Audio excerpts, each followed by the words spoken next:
இன்றைக்கி ரொம்பவே டேஸ்டான ரொம்ப ஈஸியாக சட்டுன்னு பண்ணிடலாங்க. என்னன்னு பார்க்குறீங்களா? தக்காளி குருமா தாங்க. இது இட்லி, தோசை, சப்பாத்திக்கு எல்லாத்துக்கும் சூப்பராக இருக்குங்க. அது எப்படி பண்ணலான்னு பார்க்கலாங்க.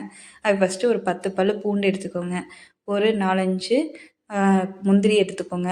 ஒரு மூடி தேங்காய்ங்க திருகி சேர்த்துக்கோங்க. இது கூடவே 4 பழுத்து தக்காளி சேர்த்துக்கோங்க. அடுத்து சோம்பு சேர்த்துக்கோங்க. அடுத்து பட்டைங்க, அடுத்து கிராம்புங்க. இது எல்லாமே மிக்சியில் போட்டு அரைச்சி எடுத்துக்கோங்க லைட்டாக தண்ணி விட்டு. இது தாளிக்கிறதுக்கு எண்ணெய் ஊற்றிக்கோங்க. இப்போது நம்ம கொஞ்சம் போல் சோம்பு போட்டுக்கலாம். அடுத்து கிராம்பு, ஒரு ஏலக்காய்.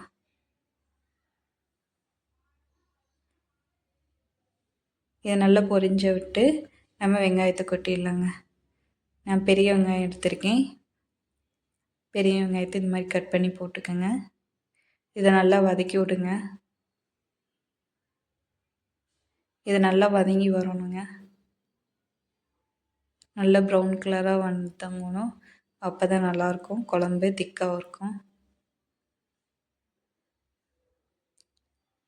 வதங்கியாச்சு. இப்போ நம்ம அரைச்சி வச்ச மசாலாவை ஊற்றிடலாங்க.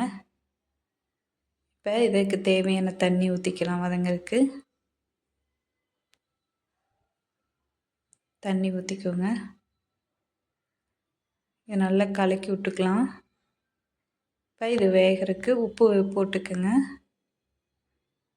அடுத்து ஒரு டேபிள் ஸ்பூன் மிளகாத்தூள், 3 டேபிள் ஸ்பூன் மல்லித்தூள் போட்டுக்கோங்க. இதை நல்லா கலக்கி விட்டுக்கலாங்க.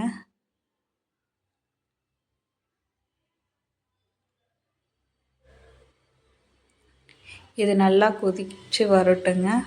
உங்களுக்கு தண்ணி பத்தலைன்னா கொஞ்சம் ஊற்றிக்கங்க.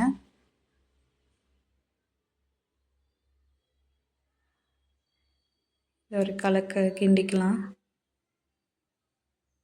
உப்பு நான் இப்போ தான் போடுறேன். போட்டு ஒரு கிண்டிக்கங்க. இது நல்லா கொதித்து வேகட்டும். பச்சை வாசனைலாம் போகணுங்க.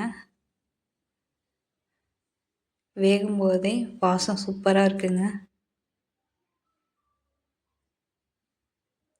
இது நல்லா ரெடி ஆகிட்டுருக்கு. இப்போ கிட்டத்தட்ட நல்லா வெந்துருச்சுங்க. எண்ணெய் பிரிஞ்சு வருது பாருங்கள். அந்த மாதிரி நல்லா வெந்து வரணுங்க. இது வெந்ததுக்கப்புறம் நம்ம அடுப்பு ஆஃப் பண்ணிக்கலாம். நீங்கள் உப்பு செக் பண்ணி பார்த்துட்டு உப்பு பத்தலைன்னா போட்டுக்கோங்க. அவ்வளோதாங்க, அடுப்பு ஆஃப் பண்ணிட்டோம். இப்போ நம்ம இட்லியில் தொட்டு சாப்பிட்டுக்கலாங்க. ரொம்ப ஈஸிங்க, டக்குன்னு செஞ்சிடலாம். அவ்வளோதாங்க தக்காளி குருமா. அருமையாக இருக்குங்க. பிடிச்சிருந்தா சப்ஸ்கிரைப் பண்ணிடுங்க, லைக் பட்டன்க்குங்க.